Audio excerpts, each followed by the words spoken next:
A group of advocates is calling on the province for stronger regulations when it comes to the use of wild animals for public display.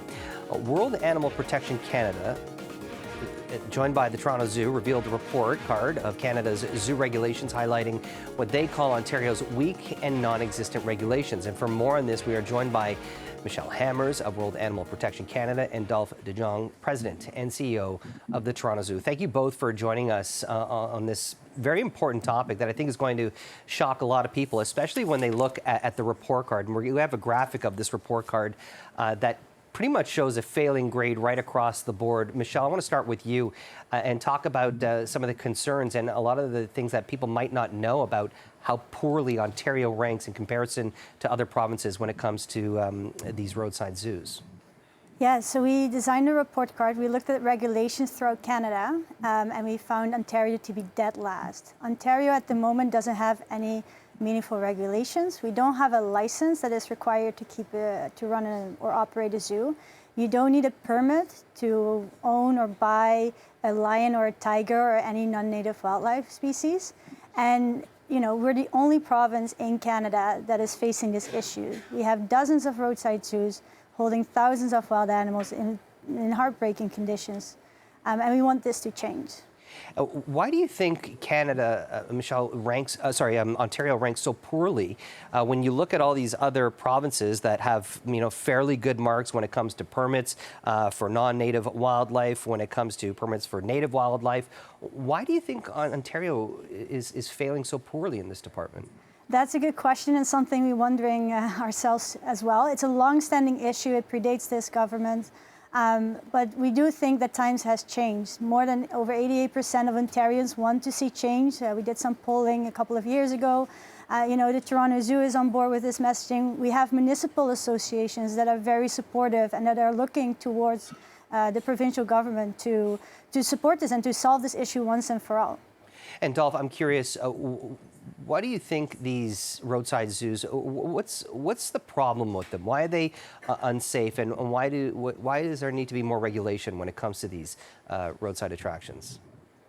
At the end of the day, we need to be very clear about having an animal-first mentality, and that's rooted in good regulations or incredibly strong accreditation standards. We're accredited by the Association of Zoos and Aquariums, so we're bringing in folks and third parties to look, to observe, to make sure we're delivering world-class care, and that is to the animals as far as daily elements, their psychological well-being, nutrition, but also looking at your overall organizational structure, the health and safety pieces, the guest experience pieces to make sure they're not going to be in harm's way, and also that interface. It's so important. We've learned so much about zoonotic diseases over the past few years, making sure people and animals aren't coming into contact and potentially could be the root of the next pandemic. So we really need to see higher standards. It's not enough just to go by the honor system. And Dolph, I'm curious, for a lot of people out there, they might not realize how lucrative many of these roadside attractions are, and especially when it comes to a lot of the wildlife that are imported from other countries. I'm curious what efforts are being done to change this current situation so that this report card looks a lot better.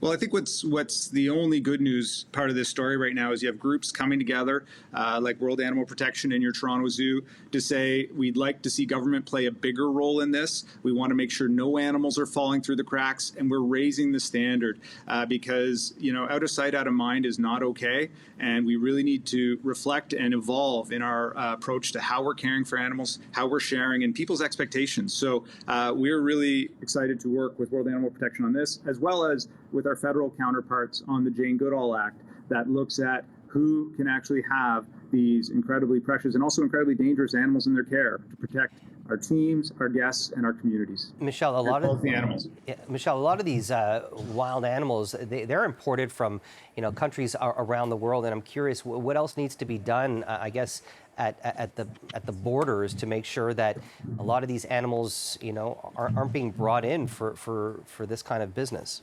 That's a good question. I think at the border, we need to change the system. At the moment, we are pretty much allowing everything being imported into the country as long as the right documentations are in place. we should go to a precautionary approach, really, where we only import animals if it's for conservation purposes, if they don't pose a significant disease risk, and if these animals, are able to thrive in the captive situation that they'll end up in. That's something that we would like to see at a federal level. At the provincial level, what can be done is the implementation of a province-wide mandatory zoo licensing system and meaningful enforcement, because that's something Ontario has been lacking on as well. A very important discussion here. Michelle Hammers of World Animal Protection Canada and Dolph de Jong with President and CEO of the Toronto Zoo. We appreciate your time. Thanks for joining us.